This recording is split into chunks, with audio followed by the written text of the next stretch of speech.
course, with the plushies. Yeah, exactly. I see that little Shedinja looking at us through the camera here. And Tamar, again, one of these players in the European circuit who has been, you know, competing for so long, but I think recently has really been able to clutch that success. Getting that first, you know, place at a regional just gives you that confidence coming into Worlds, and having such consistency with a team has got to make you confident to bring it to the world stage. And we can have a little look at the teams now because the players are in team preview.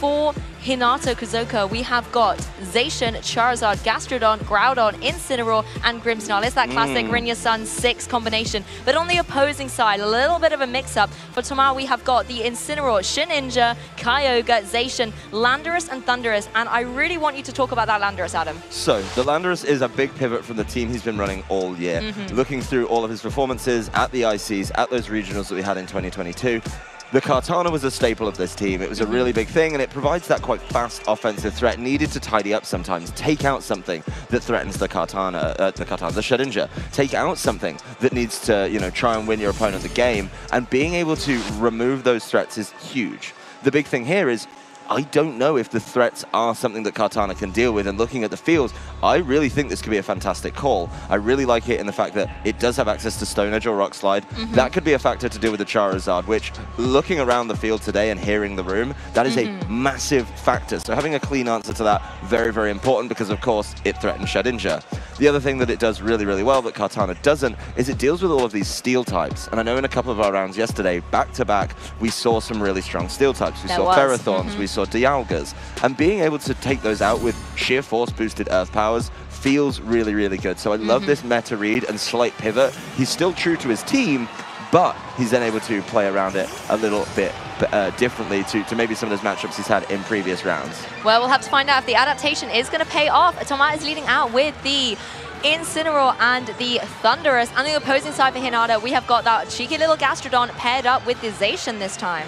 The Gastrodon are being in a nice position here, not threatened immediately by any of the grass moves, and that's actually one thing you lose when the Kartana leaves, right? You don't have access to something like the Leaf Blade to be able to easily one-hit knock it out, and taking that away means Tamar kind of has to play around it a little bit differently, not able to just switch that in and grab the knockout, so I hope that he has an option for it. Of course, Hinata going with a nice standard lead. We've seen this a couple times from these Rinja Sun teams. Zacian and, of course, the Gastrodon. Gastrodon immediately able to apply pressure. If it's not being threatened, it can cause this slower pressure with the Yawn, being able to cause problems that way. Obviously, there is the option for the fake out from the Incineroar, and then see what this Thundurus wants to get up to. I know that the Thundurus over on Tamar's team traditionally dodges that sort of build that we've seen a little bit yesterday with the Defiant and goes for something like the Prankster. So can cause a lot of problems that way, can potentially shut down the Gastrodon.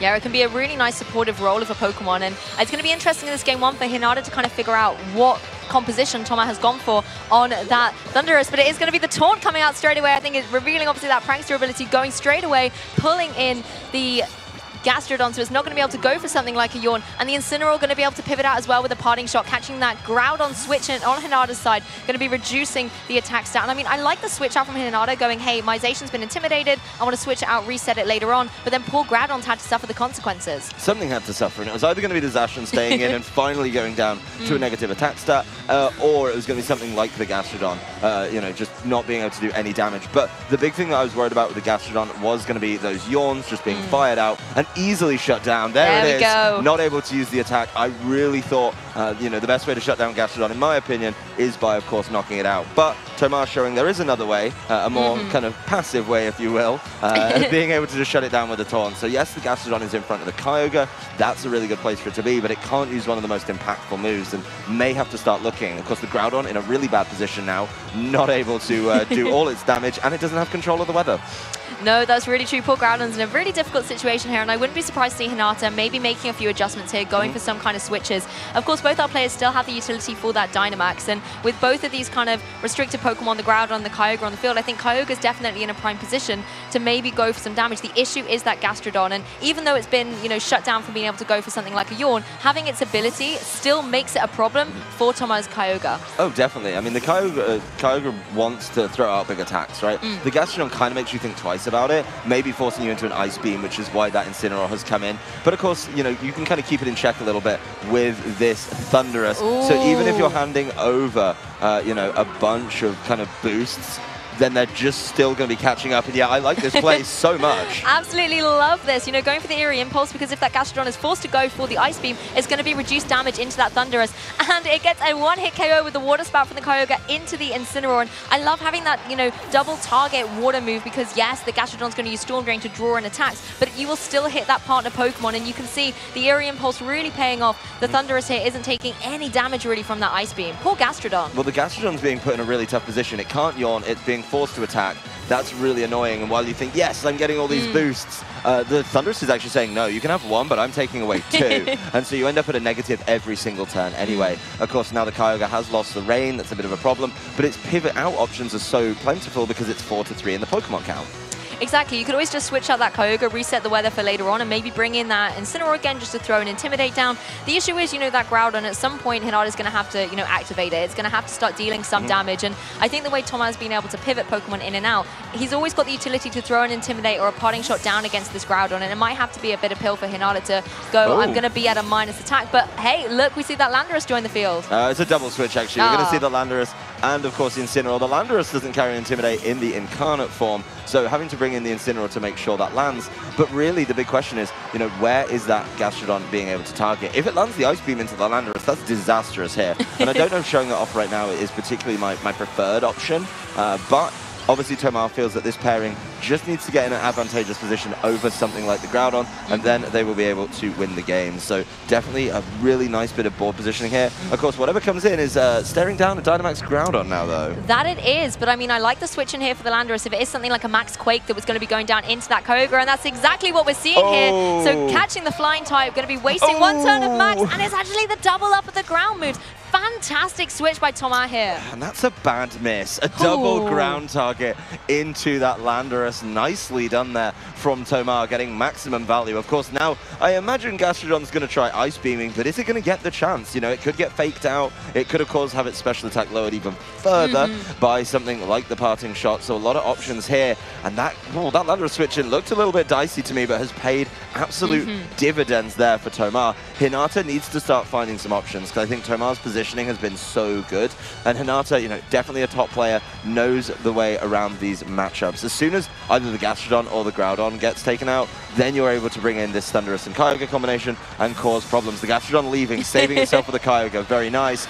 But this Zacian is not safe. It's looking at sheer force Earth powers. Exactly, and looking at, you know, a Fire-type move, something like Flare Blitz coming out potentially from that Incineroar, but Tomar's going to now match the Dynamax here, and I think this is a great opportunity to go for it. You don't want to use your Dynamax for something like the Kyogre. Well, Gastrodon is still hanging about on the battlefield, and it is going to be that Landorus as well, so not necessarily going to be seeing Shift Force Earth powers here, but we could be seeing some Max Quakes. Oh, definitely. They could be causing a whole lot of problems. Max Quake would be setting up some really nice special defense boosts to help out with that potential Gastrodon later. But the Max Airstream, of course, it's a flying type. It's going to have Max Airstream available to it. Is going to make some really nice speed control, which, as we've seen before, you boost up that Incineroar, it can Parting Shot out before your opponent gets to attack, and that's huge. Yeah, I absolutely love this synergy here, and you can see the Incineroar going for that Parting Shot into the Zacian, so going to be reducing it back down to neutral, cancelling out that Intrepid Sword boost, and once again allowing Tomar the opportunity to start pivoting Pokemon in and out, particularly as Gastrodon's off the field. And, you know, he did such an expert job of being able to shut it down early on in this game. It now has the potential to come back in and get up to some disruption. So I like bringing the Thunderous back onto the field. We got this double Genie combination here, being able to be like, I can target down against Gastrodon when it comes back. That does so little damage as well coming out from this Groudon here. It might be 2022, but Double Genie lives on. Woo! It looks a little bit different with the Dynamax and an Incarnate form Landorus, but it's certainly still good, and it really does limit a little bit those Groudon options. Being able to say, you know what, you can't go for your favorite move, the Max Quake. You have to look at some of the other options, and then you see just how underwhelming they are as well. I mean, the Shadow Claw turning into the Max Phantasm. Shadow Claw feels useful in certain matchups, but here, yes, you get to lower some stats, but is it impactful enough? I just don't know. This, of course, Zacian now is staring down a potential Max Quake, and then this Groudon, you know, is going to be looking at some kind of sticky situations. You can also just try and maybe, you know, keep pivoting the board to your preferred option, and one of them makes a lot of sense. It's called Incineroar, and they're both physical attackers. Yeah, I absolutely love this. You know, Tomar just doing the tried and tested strategy of rotating that Incineroar in and out, throwing these Intimidates down, because Hinata doesn't want to switch out, you know, the Dynamax Pokemon here. We're going to see a Max Quake come out from the Landorus, finding his mark on that Zacian, and will be able to pick up the KO against it. So Hinata loses the restricted Pokemon straight away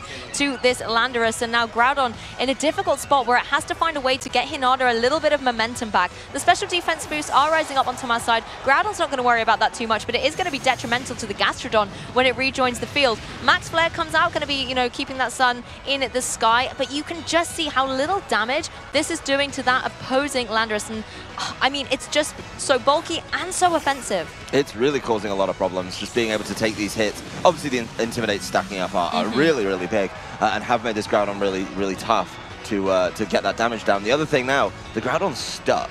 The Groudon's in a really sticky situation. It's stuck there with all these Intimidate boosts. You could be seeing another parting shot. Of course, it's not going to do anything this turn as it just gets faked out. But this Landorus still has one turn, and it reveals it carries the grass move. It's doing Kartana's job for it. This is amazing, and it gets the one-hit KO against this Gastrodon. I mean, what a turn of events. Gastrodon in the first match we showcased was an absolute hero, and unfortunately for Hinata, the Gastrodon here has just been pinned left, right, and center, and Toma has expertly shut down the annoying capabilities of Gastrodon, and now there is just this Groudon that has, a very dwindled attack stat thanks to those Intimidates and parting shots. Toma's just in an absolutely amazing position and hasn't lost a Pokemon. This has been phenomenal board positioning by Toma. Honestly, I'm so impressed, and I love this adaptation in the Landorus. When I saw it before we got into game at Team Preview, it made a lot of sense. Obviously, Earth Power, Max Quake is a very impactful move in this current format, but being able to do the job of Kartana, knocking out Gastrodons, absolutely huge. Does have access to, I believe it's Grass Knot,